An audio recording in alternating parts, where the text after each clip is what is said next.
കിനാക്കൂടുമാ മരുപ്പച്ച തേടി തേടി ഉരുകും വേനൽ തീരങ്ങളിൽ. കിനാക്കൂടുമായി മരുപ്പച്ച തേടി തേടി ഉരുകും വേനൽ തീരങ്ങളിൽ. തളരുന്ന നേരം കരുത്തേകുവാൻ പാതയമായി പൊഴിയും ദൈവസ്നേഹത്തിൻ ജീവാമൃതം.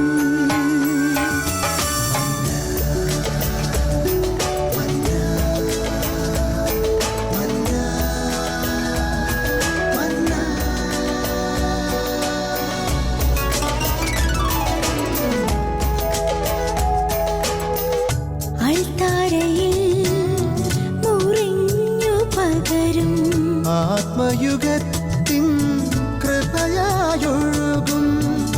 അൾത്താരയിൽ മുറിഞ്ഞു പകരും. ആത്മയുഗത്തിൻ കൃപയായൊഴുകും. വിശ്വസ്നേഹത്തിൻ ദൈവാമൃതം.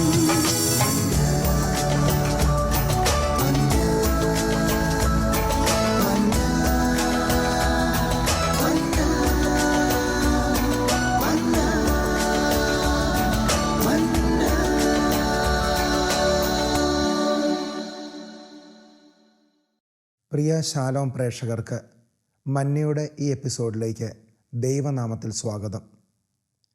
പ്രിയപ്പെട്ടവരെ, ഇന്ന് നമ്മോടുകൂടി ആയിരിക്കുന്നത് പ്രശസ്ത വചനപ്രഘോഷകനും ശാലോം ടെലിവിഷനിലൂടെ ഏവർക്കും പരിചിതനുമായ ഫാദർ ബോസ്കോ ഞാളിയത്തച്ഛനാണ്.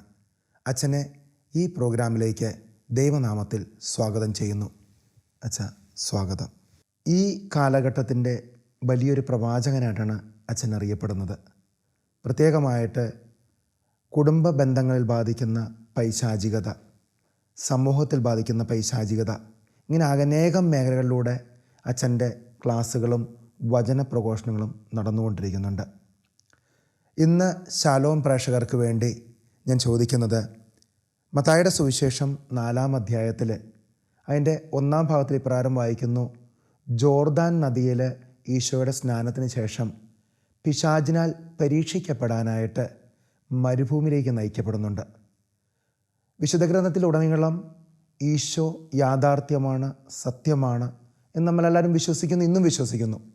പക്ഷെ പലപ്പോഴും പൈശാചികതയെ ആരും വിശ്വാസത്തിലെടുക്കുന്നില്ല, അല്ലെങ്കിൽ പിശാചിൻ്റെ പ്രവർത്തനങ്ങളെ ആരും വിശ്വാസത്തിലെടുക്കുന്നില്ല.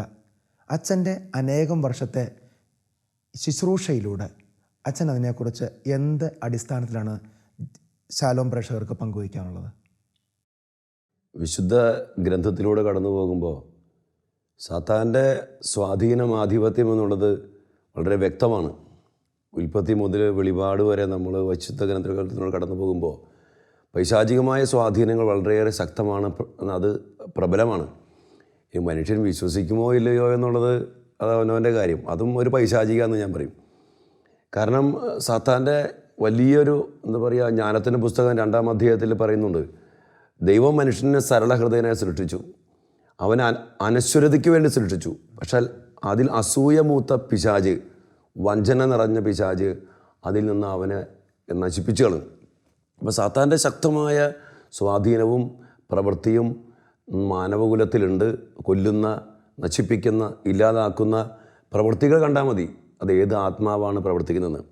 അപ്പോൾ ഒരിക്കൽ പോലും നമുക്ക് നിഷേധിക്കാൻ പറ്റാത്ത ഒരു സാന്നിധ്യമാണ് പിശാചിൻ്റെ സാന്നിധ്യം. പക്ഷേ അവിടെ കൂടി ഞാൻ ഒരു പരിധി വെച്ച് പറയും, അത് ഉണ്ടെന്ന് കാര്യം നമ്മൾ പേടിക്കേണ്ട കാര്യമൊന്നുമില്ല. കാരണം നമ്മൾ ദൈവത്തിൻ്റെ മക്കളാണ്. ഈശോയെപ്പോലും പിശാച് പരീക്ഷിച്ചു എന്ന് വളരെ വ്യക്തമായിട്ട് എഴുതി വെച്ചിരിക്കും. പിന്നെ ഈശോയുടെ ശുശ്രൂഷ നോക്കി എത്രയോ പിശാചികളെ കർത്താവ് ബഹിഷ്കരിച്ച് പുറത്താക്കുന്നു. അതോടൊപ്പം തന്നെ പല സമയത്തും നമ്മൾ ആ പാഷൻ ഓഫ് ക്രൈസ്റ്റിലൊക്കെ നമ്മൾ കാണുന്നുണ്ട്, ഈശോയുടെ പിന്നാലെ എന്ന പോലെ പാഷൻ്റെ അംഗങ്ങൾക്ക് സാത്താനുണ്ട് കൂടെ. അപ്പോൾ സാത്താൻ്റെ വലിയ സ്വാധീനം എന്നുള്ളത് നിഷേധിക്കാനാവാത്ത ഒരു വലിയൊരു സത്യമാണ്. പിന്നെ പ്രത്യേകിച്ച് ഞാൻ ഈ ഗുണ്ടാസംഘത്തിനിടയിൽ ഇടപെടുന്ന സമയത്ത് അനേകം കുടുംബങ്ങളിൽ വഴിതെറ്റി പോകുന്ന മക്കൾ, തകർന്നു പോകുന്ന ദാമ്പത്യ ബന്ധങ്ങൾ, ഇതിലൊക്കെ പ്രവർത്തിക്കുന്ന ആത്മാവ് പിശാച് തന്നെയാണ്. കൊല്ലുന്ന, നശിപ്പിക്കുന്ന, ഈ 3 വാക്ക് യോഹന്നാൻ 10:10, കൊല്ലുക, നശിപ്പിക്കുക, ഇല്ലാതാക്കുക, അതവൻ്റെ പ്രവൃത്തിയാണ്. അതുകൊണ്ട് തന്നെ സാധാരണ നമുക്ക് ഇല്ല എന്ന് പറയാണ്ടിരിക്കാൻ പറ്റില്ല. സത്യത്തിൽ വെച്ചാൽ ഒരു വ്യക്തിയുടെ ജീവിതത്തിലേക്ക് പൈശാചികത കടന്നു വരുന്ന അനേകം സാഹചര്യങ്ങളുണ്ട്. പലപ്പോഴും ആരും പരിഗണിക്കാത്തൊരു കാര്യമാണത്. എങ്ങനെയാണ് പൈശാചികത കടന്നു വരാൻ സാധ്യതയുള്ളത്, അല്ലെങ്കിൽ എന്തായിരിക്കും അത്, എങ്ങനെയായിരിക്കും അതിൻ്റെ പ്രവർത്തനങ്ങൾ, അങ്ങനെ ഏതെങ്കിലും വിധത്തിൽ അച്ഛനൊന്ന് വിശദീകരിച്ചു തരാം അതിനെക്കുറിച്ച്. ഞാൻ എപ്പോഴും പറയാറുള്ള കാര്യമാണ്, നമ്മളെ കണ്ടാൽ പിശാചി പേടിക്കണം. കാരണം നമ്മൾ ദൈവത്തിൻ്റെ മക്കളാണ്, ദൈവത്തിൻ്റെ സാന്നിധ്യമുള്ള മക്കളാണ്, വിശുദ്ധ കുർബാന സ്വീകരിച്ച മക്കളാണ്, മാമോദീസ സ്വീകരിച്ച മക്കളാണ്. പക്ഷേ പിശാചി നമ്മുടെ ജീവിതത്തിലേക്ക് കടന്നു വരും. 1 പത്രോസ് 5 പറയുന്നുണ്ട്, നിങ്ങളുടെ ശത്രുവായ പിശാച് അലറുന്ന സിംഹത്തെ പോലെ ആരെ വിഴുങ്ങണം എന്ന് നോക്കിയാൽ നടക്കുന്നത്. അവൻ വരുന്ന വഴി ഏതാണ്? പാപത്തിലൂടെയാണ്. എവിടെ പാപമുണ്ടോ, എപ്പോൾ ദൈവത്തിൻ്റെ വചനം ലംഘിക്കുന്നുവോ അപ്പോൾ മാത്രമാണ് പിശാചിന് അധികാരമുള്ളൂ. നമ്മൾ ദൈവത്തിൻ്റെ വചനം പാലിച്ച് ദൈവത്തോട് ചേർന്ന് നമ്മൾ ജീവിക്കുമ്പോൾ ഒരു കാരണവശാലും അവന് നമ്മുടെ മേൽ അധികാരമില്ല, അവന് നമ്മൾ തൊടാൻ പോലും പറ്റില്ല. പിന്നെ പാദ്രിപ്പിയൊക്കെ അറ്റാക്ക് ചെയ്തതുപോലെ വേറെ രീതിയിൽ അവൻ അറ്റാക്ക് ചെയ്യും. അത് നമ്മൾ പാദ്രിപ്പിയോ ജോൺ മരിയ വിയാനിയൊക്കെ അറ്റാക്ക് ചെയ്ത് നേരിട്ട് ആക്രമിച്ചിട്ടുണ്ട്, അത് വേറൊരു തലമാണ്.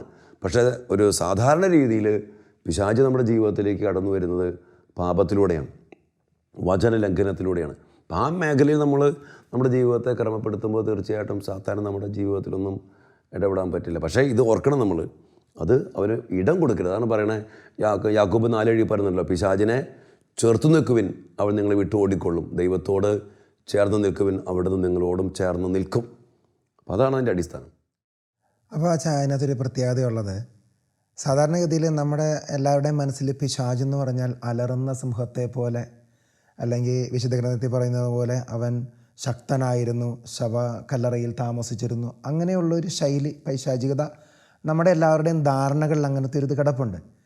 പക്ഷേ പൈശാചികത അത് മാത്രമല്ലാതെ സാധാരണ തലങ്ങളിൽ, ഇപ്പോൾ നമ്മളൊരു കുടുംബജീവിതത്തിൽ നമ്മൾ എടുത്തു നോക്കിയാൽ പുറമേ നോക്കുമ്പോൾ ആ കുടുംബത്തിന് യാതൊരു കുഴപ്പങ്ങളൊന്നുമില്ല, എല്ലാം നന്നായിട്ട് പോകുന്നു. പക്ഷെ പലപ്പോഴും അസ്വസ്ഥമാകുന്ന സാഹചര്യങ്ങൾ, ചിലപ്പോൾ വാക്കിൽ പിഴയ്ക്കുന്ന അവസ്ഥകൾ, ആ മേഖലകളിലൊക്കെ പിശാചിന് പ്രവർത്തിക്കാനുള്ള സാധ്യതയുണ്ടോ അച്ഛൻ്റെ അനുഭവത്തിൽ? പിശാചി പ്രവർത്തിക്കണമെന്ന് അലർന്ന സിംഹം എന്ന് പറഞ്ഞാൽ അവൻ ആ ഒരു എന്താ പറയുക, അവനോട് വിശപ്പിനെ കുറിച്ച് പറയണേ. പിശാചിന് എപ്പോഴും നമ്മളെ പിടിക്കാനുള്ള വിശപ്പുണ്ട്, അവന് അസൂയാണ്. അവന് നമ്മൾ ദൈവത്തിൻ്റെ മക്കളായിട്ട് ജീവിക്കുന്നതും നമ്മൾ സ്വർഗത്തിൽ പോകണമെന്ന് അവന് ഇഷ്ടമല്ല. അപ്പം അതിൻ്റെ ഒരു ജാഗ്രതയോടുകൂടി അവൻ ഇരയെ കാത്തിരിക്കുന്ന, ഇരയെ നോക്കിയിരിക്കുന്ന അതാണ് അലറുന്ന സിംഹത്തിൻ്റെ ഒരു കാത്തിരിപ്പ് പറയുക. പക്ഷെ അതിനവൻ ആ അലറിക്കൊണ്ട് വരാനൊന്നുമില്ല, വളരെ ശാന്തമായിട്ട് വരും. ചിലപ്പോൾ ചെറിയൊരു പ്രശ്നം, ഇപ്പം ഞാൻ ഉദാഹരണം പറയാം, ഒരു ചെറിയൊരു വെറുപ്പ്, ഒരു വാശി, ഒരു ഹൃദയത്തിലൊരു അകൽച്ച, അത് ഒച്ചപ്പാടും വേളൊന്നും വേണമെന്നില്ല, അതിൻ്റെ ഉള്ളിൽ വരുമ്പോൾ തന്നെ എന്താ ഈശോ പറഞ്ഞില്ലേ, തിന്മയെ നന്മ കൊണ്ട് നേരിടുക. ഈ ഫുൾട്ടൻ ജഷീൻ അദ്ദേഹത്തിൻ്റെ ഒരു പുസ്തകത്തിൽ ഇങ്ങനെ പറയുന്നുണ്ട്, ഈശോ കുരിശിൽ കിടന്നുകൊണ്ട് കോപിച്ചില്ല. കോപിച്ചിരുന്നെങ്കിൽ, ഈശോയ്ക്ക് കോപിക്കാൻ ഒത്തിരി കാരണമുണ്ട്, കോപിച്ചിരുന്നെങ്കിൽ ഈശോയെ പിശാച് കീഴടക്കും. അപ്പോൾ എവിടെ കോപമുണ്ടോ, എവിടെ വെറുപ്പുണ്ടോ, എവിടെ മിണ്ടാതെ കിടക്കുന്നുണ്ടോ അവിടെ പോലും പിശാചിൻ്റെ സാന്നിധ്യമാണ്. എത്ര പ്രശ്നമുണ്ടെങ്കിലും അത് സഹിച്ച് സ്നേഹിച്ച് സൗമ്യതയോടെ പെരുമാറാൻ പറ്റുമ്പോൾ അവിടെ പരിശുദ്ധാത്മ. അപ്പം നമ്മൾ പറഞ്ഞ പോലെ പിശാചിങ്ങനെ അലറിക്കൊണ്ട് നടക്കണ പോലെ ഒന്നുമില്ല, അവൻ മിണ്ടാണ്ടും വരും. ഈ രീതിയിലും അവൻ നമ്മുടെ ജീവിതത്തിൽ കടന്നു വരാൻ ഒത്തിരി സാധ്യതയുണ്ട്. ഇന്ന് കുടുംബജീവിതത്തിൽ അനേകം തലത്തിൽ അസ്വസ്ഥതകൾ കടന്നു പോകുന്നൊരു കാലഘട്ടമാണിത്. പക്ഷെ പലർക്കും തിരിച്ചറിയാൻ പറ്റുന്നില്ല എന്തുകൊണ്ടാണ് ഇങ്ങനെ അസ്വസ്ഥത ആകുന്നത്. ഒരുപക്ഷെ കുടുംബത്തിൽ ഭാര്യ ഭർത്താവ് തമ്മിലുള്ള ബന്ധത്തിൽ, അല്ലെങ്കിൽ മക്കളും മാതാപിതാക്കന്മാരും തമ്മിലുള്ള ബന്ധത്തിലും പലപ്പോഴും അസ്വസ്ഥത പുകയുന്നുണ്ട്.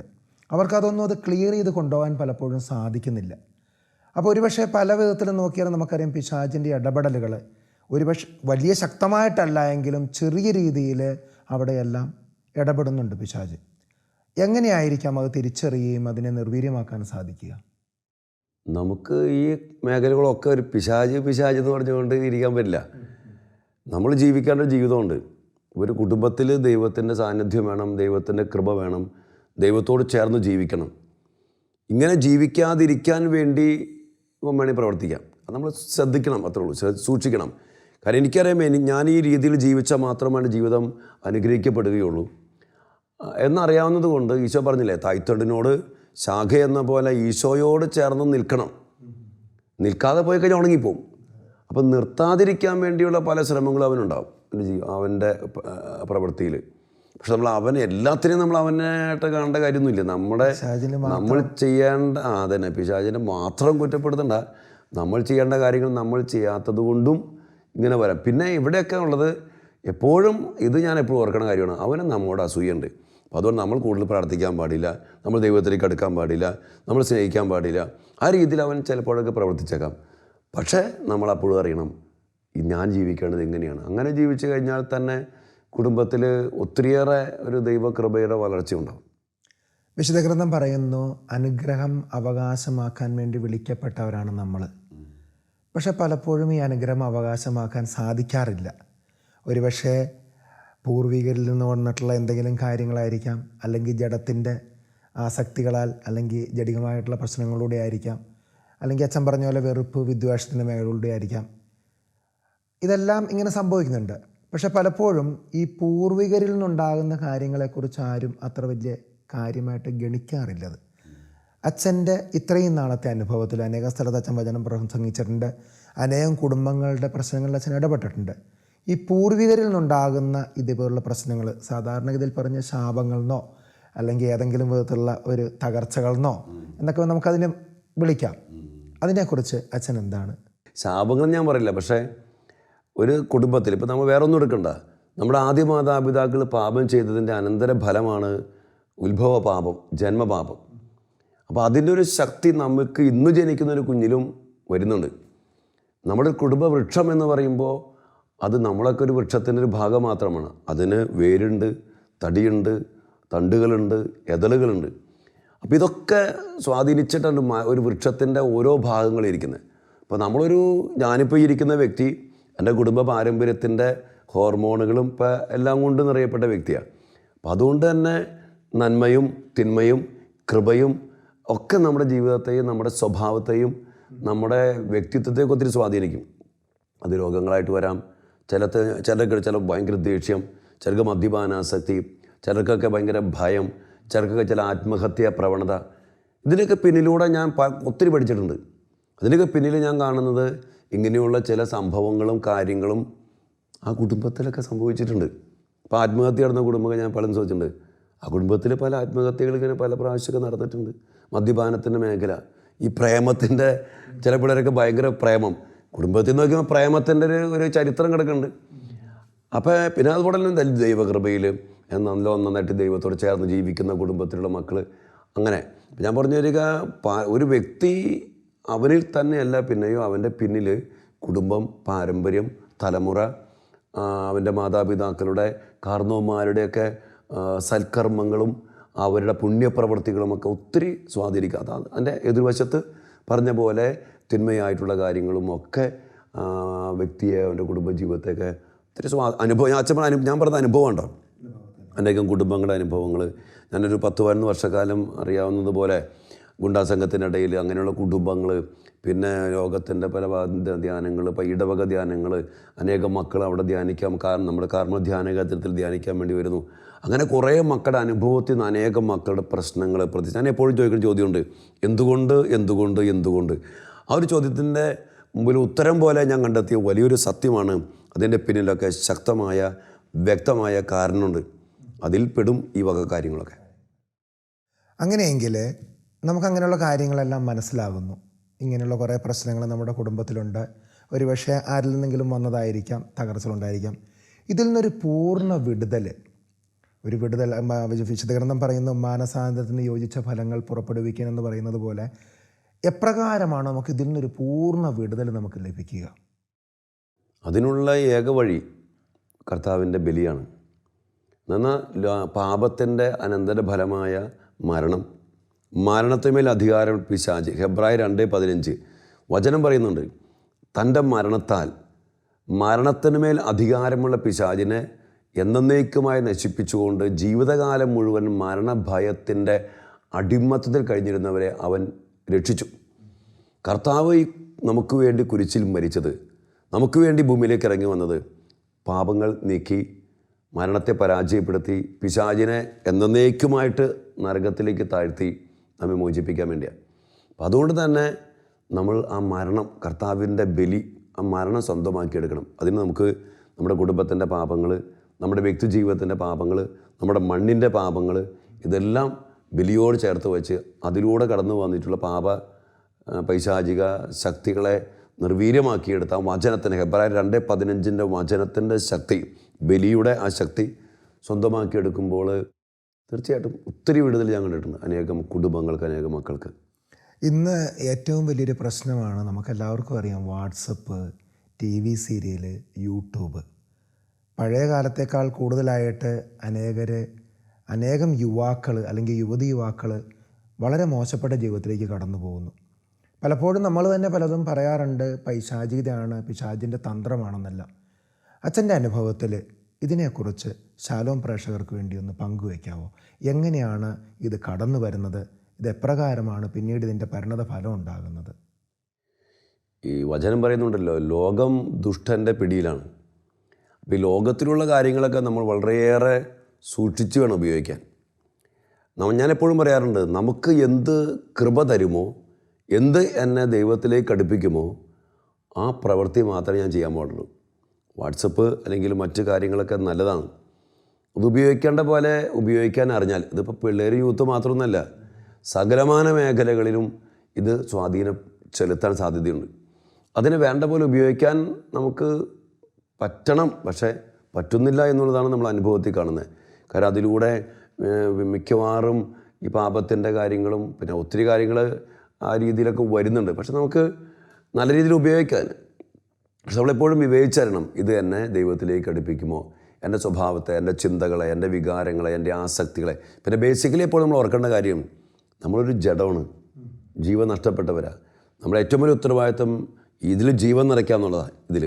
ഇതിൽ വേറെ എന്ത് കൊടുത്തോ, ഇപ്പോൾ ഒരു പിശാചിൻ്റെ പ്രവൃത്തി കാണിച്ചു കൊടുത്തോ, അതേപടി തന്നെ പ്രവർത്തിക്കും. അപ്പോൾ അത് നമ്മൾ ഭയാനകമായിട്ട് സൂക്ഷിക്കണം നമ്മുടെ ഈ സാധനത്തെ. അതാ പൗലോസ്ലീഹ പറയുന്നത്, നിങ്ങളോട് വചനം പങ്കുവയ്ക്കുന്നത് ഞാൻ തന്നെ തിരസ്കൃതനാകാതിരിക്കേണ്ടതിന് എൻ്റെ ശരീരത്തെ ഞാൻ കർശനമായിട്ട് നിയന്ത്രിച്ച് കീഴടക്കുന്നു. അപ്പം അതിന് ഉപകരിക്കുന്ന രീതിയിലുള്ള കാര്യങ്ങൾ കാണാൻ പാടുള്ളൂ. ഇപ്പോൾ സീരിയൽ എന്നൊക്കെ പറഞ്ഞാൽ ഏതോ മിഥ്യാ കഥകളൊക്കെ അത് കണ്ട് നമ്മളൊക്കെ ഇരുന്ന് കരയുന്നത് കാണാൻ വെറുതെ സമയം വേസ്റ്റാക്കുന്ന കാര്യങ്ങളൊക്കെ. അപ്പം അതുകൊണ്ട് അതിൽ നിന്ന് ഉപകാരമാണ് നമ്മൾ ചിന്തിച്ചിട്ട് വേണം ചെയ്യാൻ ആ കാര്യങ്ങൾ. അപ്പോൾ ലോകത്തിൻ്റെ കാര്യങ്ങളൊക്കെ ഞാനെപ്പോഴും പറയാറുള്ള കാര്യമാണ്, ലോകത്തിൽ നിന്ന് നമുക്കധികം കൃപയിൽ വളരാനുള്ള കാര്യങ്ങളൊന്നും അധികമൊന്നും കിട്ടണമെന്നില്ല. പക്ഷെ നമ്മൾ വിവേചിച്ചറിഞ്ഞ് വളരെയേറെ വിവേകത്തോടും പക്വതയോടും പിന്നെ ജ്ഞാനത്തിന് വേണ്ടിയൊക്കെ പ്രാർത്ഥിച്ച് അത് കൈകാര്യം ചെയ്യുക എന്നുള്ളതാണ് നമുക്ക് അതിൽ നിന്നൊക്കെ രക്ഷപ്പെടാനുള്ള വഴി. പിന്നെ ഈ യൂട്യൂബ്, വാട്സപ്പ് കാര്യങ്ങളിലൂടെയൊക്കെ നമുക്കെന്നറിയാം, ഒത്തിരിയേറെ നമ്മുടെ വചന പ്രഘോഷണങ്ങളും നമ്മുടെ ദൈവികമായ സന്ദേശങ്ങളും ഒത്തിരിയേറെ കൈമാറ്റം ചെയ്യപ്പെടുന്നുണ്ട്. നമ്മുടെ ശാലോം ഇപ്പോൾ ഓൺലൈനിലായിട്ട് യൂട്യൂബിലുണ്ട്, യൂട്യൂബ് ചാനൽസ് ഇഷ്ടംപോലെ. നമ്മുടെ തന്നെ യൂട്യൂബ് ചാനലുണ്ട്. അനേകം പേര് അതിൻ്റെ പിന്നാലെയുണ്ട്, സബ്സ്ക്രൈബേഴ്സ് ഉണ്ട്, അനേകം പേര് കാണുന്നുണ്ട്. അപ്പോൾ അതാ ഞാൻ പറഞ്ഞ, വേണ്ട വിധത്തിൽ നമ്മളതിനെ കൈകാര്യം ഉപയോഗിക്കാൻ പഠിക്കുകയാണെങ്കിൽ ഇന്ന് അതിനെ നമുക്ക് ഒരു അനുഗ്രഹമാക്കി മാറ്റാൻ പറ്റും. പക്ഷേ അവിടെ ശ്രദ്ധിക്കണം, നമുക്കറിയാം ചിലപ്പോൾ നമ്മൾ ചെന്നടിച്ച് വേറെ അപ്പുറത്ത് മാറി വേറെ സാധനം വരും, അത് നമ്മൾ ക്ലിക്ക് ചെയ്താൽ പോയി. പക്ഷെ നമ്മൾ വേണ്ട പോലെ കണ്ട് അതിനെ കൃപയാക്കി സ്വീകരിക്കാൻ പറ്റിക്കഴിഞ്ഞാൽ ഇഷ്ടംപോലെ ടോക്കുകൾ, നല്ല പാട്ടുകൾ, നല്ല കാര്യങ്ങൾ നമുക്ക് ഇന്ന് നെറ്റുകൾ എന്തിനെ കുറിച്ച് നമുക്കറിയാൻ പറ്റും. ഈ വിശുദ്ധമായ കാര്യങ്ങൾ, വിശുദ്ധരെ കുറിച്ച് എന്തും. അപ്പം അത് വലിയൊരു കാര്യമാണ് ഈ മാധ്യമങ്ങളൊക്കെ. പക്ഷെ അത് ഉപയോഗിക്കാനുള്ളൊരു ജ്ഞാനം വേണം. തെരഞ്ഞെടുപ്പാണ് പ്രധാനം. തെരഞ്ഞെടുപ്പിൽ എന്തെങ്കിലും തെറ്റുപറ്റിയാൽ അതിൻ്റെ പരിണതഫലം ഇങ്ങനെയായിരിക്കും സംഭവിക്കുക. അച്ഛാ, ഇന്നത്തെ കാലഘട്ടത്തിൽ അടുത്ത നമ്മുടെ ഏറ്റവും വലിയ പ്രതീക്ഷയാണ് ഇന്നത്തെ കുട്ടികളിൽ നമ്മൾ പഴയ കാലഘട്ടം പോലെ വീട്ടിൽ പറഞ്ഞു കൊടുക്കാനായിട്ട് അപ്പൂപ്പനോ അമ്മൂമ്മയോ അങ്ങനെയൊക്കെ അധികം ആൾക്കാരൊന്നുമില്ല. പണ്ടത്തെ ഒരു കൂട്ടുകുടുംബ വ്യവസ്ഥിതിയായിരുന്നു. അതുകൊണ്ട് കുട്ടികൾക്ക് കുറേ നല്ല മനോഭാവങ്ങളും നല്ല സ്വഭാവങ്ങളും ഉണ്ടായിരുന്നു. ഇന്ന് പക്ഷേ ഒറ്റ ചെറിയ കുടുംബം, അണുകുടുംബം എന്ന് പറയുന്ന പോലെ അപ്പൻ, അമ്മ, ഒരു കുട്ടി, അങ്ങനെയുള്ളൊരു കുടുംബത്തിലാണ്. അപ്പോൾ പലപ്പോഴും കുട്ടികളിൽ ഒരു പങ്കുവയ്ക്കുന്ന മനോഭാവമോ അല്ലെങ്കിൽ അങ്ങനെയുള്ള ഒരു കുറേ നല്ല കാര്യങ്ങൾ നമ്മൾ പഴയ കാലത്ത് പഠിച്ചിരുന്ന കുറേ നല്ല കാര്യങ്ങൾ ഇന്ന് നഷ്ടപ്പെട്ടു പോകുന്നുണ്ട്. ഇങ്ങനെയുള്ള കാലഘട്ടങ്ങളിൽ കുട്ടികളുടെ ജീവിതത്തിന് കൊടുക്കാവുന്ന കുറച്ച് കാര്യങ്ങൾ അച്ഛൻ്റെ അനുഭവത്തിൽ, അച്ഛൻ അനേകം കുട്ടികളുമായിട്ട് ഇടപെട്ടിട്ടുള്ള വ്യക്തിയാണ്. ഈ കുട്ടികൾക്ക് കൊടുക്കാവുന്ന ഒരു പ്രത്യേക എന്തൊക്കെയാണ് അവർക്ക് കൊടുക്കാവുന്ന കാര്യങ്ങൾ? പറഞ്ഞ പോലെ കുറേയൊക്കെ സാഹചര്യങ്ങളൊക്കെ മാറിയിട്ടുണ്ട്. 1-2 കുട്ടികളുള്ളൂ. അപ്പോൾ ആ രീതിയിൽ തന്നെ എപ്പോഴും ഞാൻ ആദ്യമേ തന്നെ പറഞ്ഞു, നമ്മുടെ ജീവിതങ്ങൾ ഈശോയോട് ചേർന്ന് ജീവിക്കേണ്ട ജീവിതമാണ്. കൃപയിലുള്ള വളർച്ചയാണ് കുട്ടികളുടെ വളർച്ച. അതിന് വേണ്ടത് നല്ല നല്ല വിശുദ്ധരേഖ ജീവചരിത്രങ്ങൾ വായിക്കുക, നല്ല നല്ല കാര്യങ്ങൾ കാണുക, കേൾക്കുക. അതോടൊപ്പം തന്നെ ഈശോയോട് ചേർത്ത് നിർത്താൻ വേണ്ടി എപ്പോഴും മക്കളെ മാതാപിതാക്കൾ ശ്രദ്ധിക്കണം. അവർ കൊടുക്കേണ്ടത് അതാണ്. പിന്നെ വേറെ ശ്രദ്ധിക്കേണ്ട കാര്യം, ഇന്നത്തെ ഈ ഗെയിമുകൾ, കമ്പ്യൂട്ടർ ഗെയിംസ്, പിന്നെ ഈ എന്താ പറയുക, ഈ പ്രത്യേകിച്ചുള്ള ഈ പോക്കോമാൻ എന്ന് പറഞ്ഞ അങ്ങനെയുള്ള പൈശാചികമായിട്ടുള്ള കാര്യം, ഇടിക്കുക, വെടിവെച്ചിടുക, പിന്നെ കാർട്ടൂണുകൾ, പിന്നെ അങ്ങനെ കുറേ സാധനങ്ങളുണ്ട്. ഇങ്ങനെയുള്ള കാര്യങ്ങൾ കണ്ടു കഴിഞ്ഞാൽ ഞാൻ എപ്പോഴും പറയണം, എന്ത് കാണുന്നുവോ അത് പെട്ടെന്ന് നമ്മളെ സ്വാധീനിക്കും. ഒരു അരൂപി പോലെ. ഇപ്പോൾ ഒരു ഇടിച്ച് കയറുന്ന ഒരു കാർ റേസിങ് ഇടിക്കുന്ന പയ്യൻ, അവനെപ്പോഴും അവൻ്റെ ഉള്ളിൽ ഇടിക്കണം, കയറണം, ആക്രമിക്കുക, ആ രീതിയിലാണ്. വെടിവെച്ചിടുന്ന ഗെയിമുകളുണ്ട്, അവനെ ആക്രമിക്കണം, ആക്രമണോത്സുകത കൂടും. പിന്നെ ഈ പോക്കമാൻ എന്ന് പറഞ്ഞാൽ ഭയങ്കര ഡെവിലിഷാണ്. ഇങ്ങനെ മോൺസ്റ്റേഴ്സിനെ പിടിച്ച് അതും ഒരു നെഗറ്റീവ് എനർജി കൊണ്ടുവരും. അപ്പം അത് ഒത്തിരി പിള്ളേരെ സ്വാധീനിക്കുന്നുണ്ട്. ചില പിള്ളേരൊക്കെ അങ്ങനെയല്ലേ, ഒരു ഉണർവില്ല, പഠിക്കാൻ പറ്റില്ല, ഒരു മന്തിപ്പ് പോലെയൊക്കെ ആയി പോകുന്നുണ്ട്. അതൊക്കെ നമ്മൾ ശ്രദ്ധിക്കണം. കുട്ടികളെപ്പോഴും അവരുടെ ചിന്തയെ ഉണർത്തുന്ന, അവരുടെ മനോഭാവങ്ങൾ ഉണർത്തുന്ന. അപ്പം ഞാൻ എപ്പോഴും പറയാം, നമ്മുടെ അടുത്ത് വരുമ്പോൾ വിശുദ്ധരുടെ ജീവചരിത്രങ്ങൾ പിള്ളേർക്ക് വാങ്ങിച്ചു കൊടുക്കുക. നല്ല വിശുദ്ധരുടെ ജീവചരിത്രങ്ങൾ, നല്ല മൂവീസ് കിട്ടും, അത് കാണിച്ചു കൊടുക്കുക. അങ്ങനെയുള്ള കാര്യങ്ങൾക്ക് പ്രാധാന്യം കൊടുക്കുക. അച്ഛാ, വിശുദ്ധ മത്തായിയുടെ സുവിശേഷം 12-ാം അധ്യായത്തിൽ 43-ാം വചനം ഇപ്രകാരം പറയുന്നുണ്ട്: അശുദ്ധാത്മാവ് തിരിച്ച് വരുന്നതിനെക്കുറിച്ചാണ്. ഒരു വീട് അടിച്ചു വാരിയിട്ടിരിക്കുന്നു, അവിടെ നിന്ന് കടന്നുപോയൊരു അശുദ്ധാത്മാവ് തന്നേക്കാൾ ശക്തരായവരെ കൂട്ടിക്കൊണ്ടുവരുന്നെന്ന് വചനം നമ്മൾ വായിക്കുന്നുണ്ട്. പലപ്പോഴും ആ വചനഭാഗം വായിക്കുമ്പോൾ അതെന്തുകൊണ്ടാണ് ഈശോ അങ്ങനെ ആ വചനഭാഗത്തെക്കുറിച്ച് പറയാൻ കാര്യം? അന്നത്തെ കാലഘട്ടവും ഇന്ന് അതിനുള്ള പ്രസക്തി എന്താണെന്നുള്ളത്. നമ്മളൊരു പാപം വിട്ടുപേക്ഷിക്കുന്നു, തിന്മയെ വിട്ടുപേക്ഷിക്കുന്നു. പക്ഷേ വിട്ടുപേക്ഷിക്കുന്ന അവസ്ഥയിൽ അതോടൊപ്പം തന്നെ നമ്മുടെ ഉള്ളിൽ ദൈവത്തെ കൊണ്ടും കൃപ കൊണ്ടും നമ്മൾ നിറയ്ക്കണം. അടിച്ചുവാരി വൃത്തിയാക്കിയിടാന്ന് പറഞ്ഞാൽ ശൂന്യമാണ്. ഒരിക്കൽ പോലും നമ്മുടെ ജീവിതത്തിൽ തമ്പുരാനില്ലാത്ത, അല്ലെങ്കിൽ ദൈവത്തിൻ്റെ സാന്നിധ്യമില്ലാത്ത ഒരു ശൂന്യത ഉണ്ടാകാൻ പാടില്ല. അങ്ങനെ വന്നു കഴിഞ്ഞാൽ ഈ തിന്മയുടെ സ്വാധീനം വീണ്ടും അതിന് അലസൻ്റെ ഒക്കെ അവസ്ഥ, അലസൻ്റെ ഒരു മനസ്സ് പിശാചിനെ പണിപ്പൂരാന്നൊക്കെ പറയും എന്ന് പറഞ്ഞ പോലെ, നമ്മുടെ ഉള്ളിൽ എപ്പോഴും ആ ഒരു ദൈവികത, ആ ദൈവകൃപ, ദൈവിക ചൈതന്യം, പരിശുദ്ധാത്മാവിൻ്റെ സാന്നിധ്യം, വിശുദ്ധരുടെ സാന്നിധ്യം, അങ്ങനൊരു നിറവുണ്ടായിരിക്കണം. ഇല്ലെങ്കിൽ അത് ഒരു അലസമായൊരവസ്ഥയിൽ കിടക്കും. പിന്നീട് പല പല ദുശീലങ്ങളും തർക്കദോഷങ്ങളും പല പല പാപത്തിൻ്റെ മേഖലകളൊക്കെ കടന്നു വരാം. അത് വലിയ വലിയ ആധിപത്യങ്ങളിലേക്കും അടിമത്തങ്ങളിലേക്ക് നയിക്കാനും നമുക്ക് സാധ്യതയുണ്ട്. ഇപ്പോൾ തന്നെ മദ്യപാനം വിട്ടുപേക്ഷിച്ചോ, വിട്ടുപേക്ഷിച്ചാൽ മാത്രം പോരാ, അതിനനുസരിച്ച് നമ്മൾ അടുപ്പിച്ച് കുമ്പസാരിച്ച് കുർബാന സ്വീകരിച്ച് ഈശോയെ കൊണ്ട് നിറച്ച് കൃപയ്ക്കുമേൽ കൃപ, അതല്ല പറയും, ഈശോയെ കൊണ്ട് കൃപയ്ക്കുമേൽ കൃപ സ്വീകരിച്ച് പൗലോസ് പറഞ്ഞ പോലെ നിനക്ക് ലഭിച്ചിരിക്കുന്ന പരിശുദ്ധാത്മാവിനെ വീണ്ടും ജ്വലിപ്പിച്ച് ഉജ്ജ്വലിപ്പിക്കണം. അത് കുറഞ്ഞു കഴിഞ്ഞാൽ ആത്മാവിൻ്റെ ശക്തി ചിലപ്പോൾ നിർവീര്യമായി പോകുന്ന അവസ്ഥയുണ്ട്. എപ്പോഴും നമ്മൾ ജ്വലിപ്പിക്കണം, കൃപയിൽ നിറഞ്ഞു നിൽക്കണം. അപ്പോൾ പിന്നെ ഒരു തിന്മയ്ക്കും നമ്മുടെ ജീവിതത്തിലേക്ക് കടന്നു വരാൻ കഴിയില്ല. അല്ലെങ്കിൽ പണ്ടത്തെ പല കാര്യങ്ങളും നമ്മളെ വീണ്ടും അവൻ അടിമപ്പെടുത്തി കളയും. അപ്പം ഒരു മനുഷ്യൻ ഒരു പാപം ചെയ്യുകയാണെങ്കിൽ അതിലൂടെ ഒരു ശക്തി കടന്നു വരുന്നുണ്ട്. അവനത് അനുഭവിച്ചു. അവിടെ ഈ അനുഭവിച്ചു കഴിഞ്ഞ് അവനതിനെ ഉപേക്ഷിച്ച് കഴിഞ്ഞാലും ആ അനുഭവിച്ച ഒരു അനുഭവം എന്തായാലും അവൻ്റെ മനോഭാവത്തിലുണ്ടായിരിക്കണം. അതിനെയായിരിക്കും നമ്മൾക്ക് പിന്നെ വീണ്ടും ചെയ്യാനുള്ള ഒരു ടെൻഡൻസി ഉണ്ടാകുന്നത്. പൗലോസിലേ പറയുന്നുണ്ടല്ലോ, നന്മ ഇച്ഛിക്കുന്ന ഞാൻ തന്നെ തിന്മ പ്രവർത്തിക്കുന്നുവെങ്കിൽ അത് ഞാനല്ല, എന്നിൽ വസിക്കുന്ന പാപമാണ്.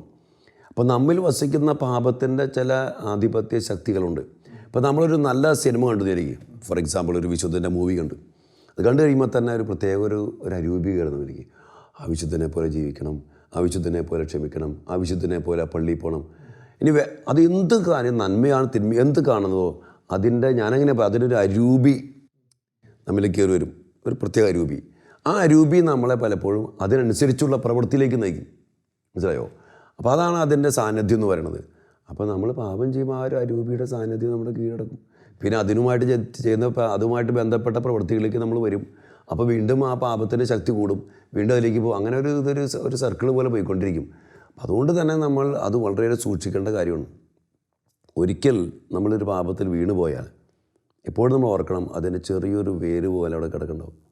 അത് സാഹചര്യം വരുമ്പോൾ പൊട്ടി മുളയ്ക്കാൻ സാധ്യത. അപ്പോൾ അതുകൊണ്ട് അത് സൂക്ഷിച്ച് അവനെ പൊങ്ങാനും സമ്മതിക്കരുത്, അതനുസരിച്ച് നമ്മൾ തമ്പുരാൻ്റെ കൃപ കൊണ്ട് നിറച്ച് ഈ കള വരുമ്പോൾ വെള്ളം നമ്മൾ പണ്ടൊക്കെ ഞാറൊക്കെ നടുമ്പോൾ കള വരുമ്പോൾ വെള്ളം കെട്ടി നിർത്തും. എന്തിനാ? കള പൊങ്ങാണ്ടിരിക്കാൻ. ഇതുപോലെ നമ്മൾ കൃപയിൽ നമ്മൾ നിറച്ച് വയ്ക്കണം നമ്മുടെ ജീവിതത്തെ. അല്ലെങ്കിൽ കളകൾ പൊങ്ങി തിരുമ്പ് നമ്മളെ കീഴടക്കും. ഇതുപോലെയുള്ള അനേകം പ്രതികൂലങ്ങളിലൂടെയാണ് നമ്മൾ കടന്നു പോകുന്നത്. പക്ഷെ പലപ്പോഴും നമ്മുടെ വിശ്വാസം തകർന്നു പോകുന്നില്ല. ഓരോ പ്രതികൂലങ്ങൾ വരുമ്പോൾ വീണ്ടും നമ്മൾ പിടിച്ചെഴുന്നേറ്റ് ശക്തിപ്പെടുന്നുണ്ട്. അപ്പോൾ നമുക്ക് മനസ്സിലാവുന്നുണ്ട് ഏത് എതിർശക്തിയെയും നമുക്ക് നിർവീര്യമാക്കി തോൽപ്പിച്ചു കൊണ്ടുപോകാൻ സാധിക്കുമെന്നുള്ളത്.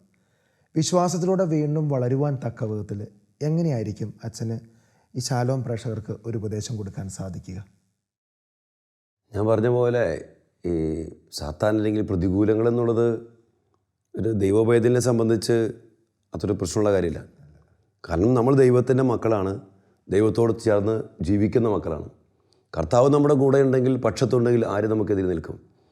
അതുകൊണ്ട് ഇതിനുള്ള മേഖലകളിൽ നമ്മൾ ചെയ്യേണ്ടത് അച്ഛൻ പറഞ്ഞ പോലെ നമ്മൾ അനുദിന വിശുദ്ധ കുർബാന അടുപ്പിച്ച് നമ്മൾ ബലഹീനരാ, വീണു പോകുന്നവരാ, അടുപ്പിച്ച് കുമ്പസാരിക്കുക, കുർബാനയിൽ പങ്കെടുക്കുക, കർത്താവിൻ്റെ കരുണയ്ക്ക് വേണ്ടി പ്രാർത്ഥിക്കുക, പരിശുദ്ധ അമ്മയോട് പ്രാർത്ഥിക്കുക, മാലാഖമാരുടെ സംരക്ഷണം ഏർപ്പെടുത്തുക, നമുക്ക് പേരിന് കാരണബോധര വിശുദ്ധരുണ്ട്, വിശുദ്ധരോട് മാധ്യസ്ഥം യാചിക്കുക, പരിശുദ്ധാത്മാവ് നമ്മിൽ എന്നും ജ്വലിക്കാൻ വേണ്ടി പ്രാർത്ഥിക്കുക. ഇങ്ങനെയുള്ള നമ്മുടെ ഉള്ള കാര്യങ്ങൾ മര്യാദയ്ക്ക് ചെയ്ത് ജീവിച്ചു കഴിഞ്ഞാൽ ഒന്നും പേടിക്കേണ്ട കാര്യമില്ല. പിന്നെ നമ്മൾ ഈ സാധാരണ ആനകുതിര കാര്യമൊന്നുമില്ല. അവൻ ചുമ്മാ നമ്മൾ ഞാൻ പറഞ്ഞില്ല, നമ്മൾ പാപം ചെയ്യാതെ വിശുദ്ധിയിൽ ഇതുപോലെ ഈ സാന്നിധ്യത്തിൽ സംരക്ഷണത്തിൽ നിൽക്കുമ്പോൾ നമ്മളെ കണ്ട സാത്താൻ പേടിക്കും. അത്രേ ഉള്ളൂ. യേശുനാമത്തിൻ്റെ ശക്തി ആകാശത്തിലും ഭൂമിയിലും പാതാളത്തിലുമുള്ള സകല മുട്ടുകളും അടങ്ങുന്ന യേശുനാമത്തിൻ്റെ അപരിമേയമായ ശക്തിയിൽ നിന്നെ ബന്ധിക്കുന്നു പറഞ്ഞാൽ പോകാവുന്ന കാര്യമുള്ളൂ. പക്ഷേ അവിടെ നമ്മൾ ആ ഒരു ശക്തി സ്വന്തമാക്കിയെടുക്കണം. അതിനാണ് കുമ്പസാരം, വിശുദ്ധ കുർബാന, പിന്നെ മാതാവിൻ്റെ സാന്നിധ്യം, നാരകീയ സർപ്പത്തിൻ്റെ തലയെ തകർത്ത നമ്മുടെ അമ്മയുടെ മാധ്യസ്ഥം. സിമ്പിളാണ്. അപ്പം ഇതിൻ്റെ എല്ലാത്തിൻ്റെയും അടിസ്ഥാനം വിശുദ്ധി എന്നുള്ളത് മാത്രമാണ്. ശുദ്ധമായ ജീവിതം, അതിനുള്ള വഴികൾ അത് നമ്മൾ സ്വന്തമാക്കി ലൈവാക്കണത്. അനുദിന ജീവിതത്തിൽ നമ്മുടെ വിശ്വാസത്തെ എങ്ങനെ ശക്തിപ്പെടുത്താം, അതെപ്രകാരമെന്ന് ബോസ്കോച്ചൻ നമുക്ക് വളരെ ലളിതമായ തരത്തിൽ പറഞ്ഞു തന്നു. സാത്താൻ ഒരു പേടിക്കേണ്ട വസ്തുതയല്ല എന്നും വിശുദ്ധമായ ജീവിതം നയിക്കുകയാണെങ്കിൽ ഇതെല്ലാം വളരെ നിസ്സാരമാണെന്നുള്ള വിധത്തിൽ നമുക്ക് മുന്നോട്ട് ജീവിക്കുവാൻ സാധിക്കും. അതിനാവശ്യമായ കൃപയ്ക്ക് വേണ്ടി നമുക്ക് പ്രാർത്ഥിക്കാം. ഇത്രയും നേരം നമ്മോട് കൂടിയായിരുന്ന ബോസ്കോച്ചന് ശാലോം പ്രേക്ഷകർക്ക് വേണ്ടി ഇനിയുള്ള പ്രവർത്തനങ്ങൾക്ക് എല്ലാവിധ ആശംസകളും നേരുന്നു. ദൈവനാമത്തിൽ സ്തുതി. കുരിശ് രക്ഷയുടെ അടയാളമാണ്. സ്നേഹത്തിൻ്റെയും പങ്കുവെക്കലിൻ്റെയും മഹത്തായ അനുഭവം. ആ വലിയ രക്ഷയുടെ സാന്നിധ്യം നമ്മുടെ ജീവിതത്തെ സമ്പൂർണ്ണമാക്കട്ടെ. ഏവർക്കും ക്രിസ്തു സ്നേഹവും സമാധാനവും നേരുന്നു. പ്രാർത്ഥനയും നമുക്ക് പരസ്പരം ഓർമ്മിക്കാം. നിങ്ങളുടെ അഭിപ്രായങ്ങളും നിർദ്ദേശങ്ങളും ഞങ്ങളെ അറിയിക്കാൻ മറക്കരുത്. eldroyvision.uae@gmail.com. വിശ്വസ്നേഹത്തിൻ്റെ അമൃതം.